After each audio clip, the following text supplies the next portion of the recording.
आइए हम रुख करते हैं बदायूं की खबरों की ओर और दिखाते हैं कांग्रेस के जिला अध्यक्ष जिला कार्यालय पर कांग्रेस की वार्ता। नमस्कार, मैं हसरुद्दीन, आप देख रहे हैं जलाल न्यूज। दोस्तों, अगर खबरों से सहमत हैं तो चैनल के लिए लाइक करें, शेयर करें, सब्सक्राइब करना ना भूलें। धन्यवाद। जलाल न्यूज में आप सभी का अभिनंदन है। खबरों की दुनिया। किस संबंध में प्रेस वार्ता बुलाई गई है? आज ये प्रांतीय आह्वान पर जो इस सरकार को एकदम होश आया कि 200 रुपये सिलेंडर पे कम करने चाहिए घरेलू गैस सिलेंडर पर, उसको लेकर के हमने आज प्रांतीय आह्वान पर ये प्रेस कॉन्फ्रेंस बुलाई है जी। इसमें कि लगातार पिछले 2 दशकों से अगर हम नज़र डालें तो इन्होंने जनता की जेब से 8,33,640 करोड़ रुपए से ज़्यादा की लूट की है और हमारी उज्ज्वला बहनों से ही 2017 में 68,702 करोड़ रुपए लूट लिए।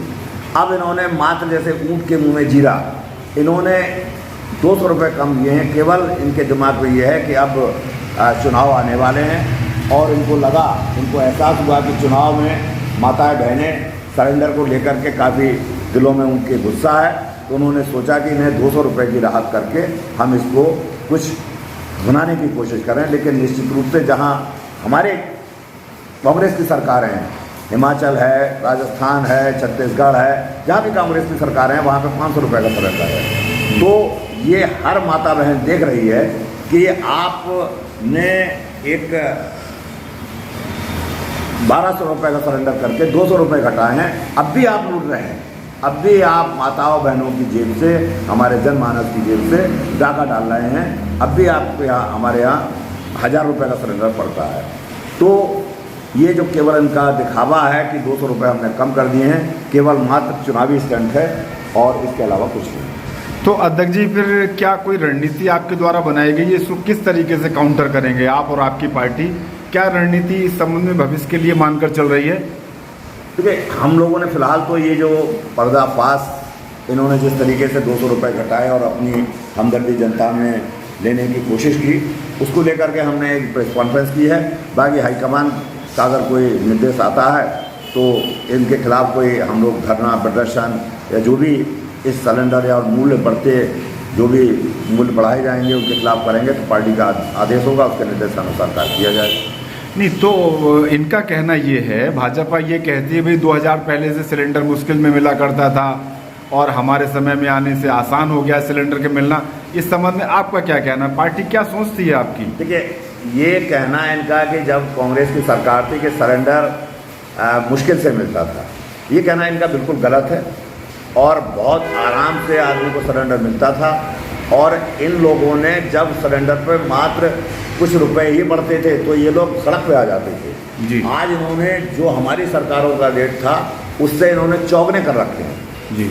और जहां हमारी सरकारें हैं उससे भी दुगने रेट हैं। जहां हमारी सरकारें 500 रुपये का सिलेंडर है और यहाँ अब भी 1000 रुपये का, तो जहां आज भी इनके अपने आप में गिरेबान में झांकने की ज़रूरत है सत्ताधारी भारतीय जनता पार्टी के लोगों को कि किस तरीके से पब्लिक की जेब पर डाका डाल रहे हैं जी। अच्छा अध्यक्ष जी, एक बात ये बताइए कि आपका कहना है ये लगभग 9 लाख करोड़ रुपए इन्होंने ईंधन के पैसे बढ़ा के ले लिए।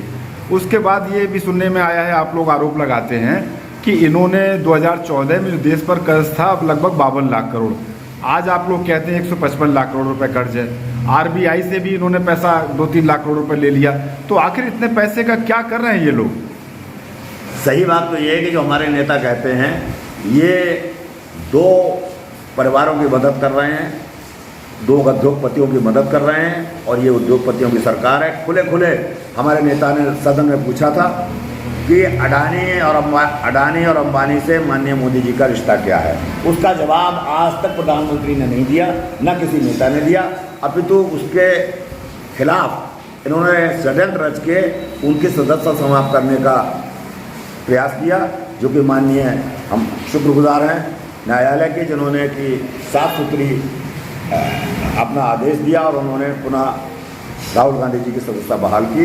तो ये सरकार जो है, ये जो आप बता रहे हैं, आज भी इन्होंने उद्योगपतियों का लोन माफ़ किया है, लेकिन किसी गरीब का लोन माफ़ नहीं कर सकते, किसी किसान का नहीं कर सकते। हमारे मनमोहन सिंह ने 73,000 करोड़ रुपया किसानों का माफ किया, उससे किसानों को लाभ पहुंचा। आज ये सरकारें, आप एक नहीं 85 में बताने लग जाऊंगा तो बहुत लंबी लिस्ट हो जाएगी, इन्होंने बड़े बड़े उद्योगपतियों का कितना कर्जा माफ किया है। आज भी उसी प्रयास में रहते हैं कि किसी तरीके से किसी उद्योगपति का, किसी गरीब का ना हो, उद्योगपति का हो जाए। ये है इनकी रणनीति। अच्छा, आखिरी सवाल पूछ के अध्यक्ष जी ख़त्म कर दें इस वार्ता को।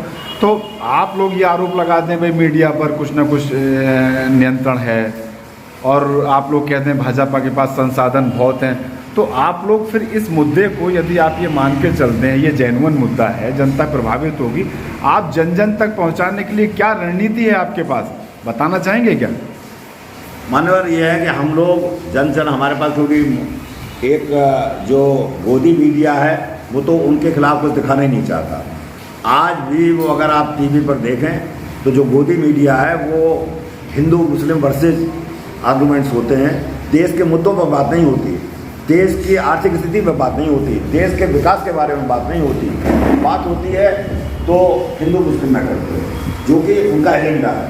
उनका एजेंडा ही यही है कि हम किसी तरीके से धार्मिक भावनाओं से खेल कर पुनः सत्ता में आ जाएं, तो वही गोदी मीडिया चलाता है। हम लोगों का प्रयास ये है कि हम अपने सोशल मीडिया के माध्यम से, हमारे सोशल मीडिया एक विभाग है उसके माध्यम से, और हम लोग स्वयं अपने जा के घरों में जा के और गाँव जा कर इस चीज़ को उजागर करेंगे। जैसे आज हमने प्रेस कॉन्फ्रेंस की है और हमें मालूम है कि जो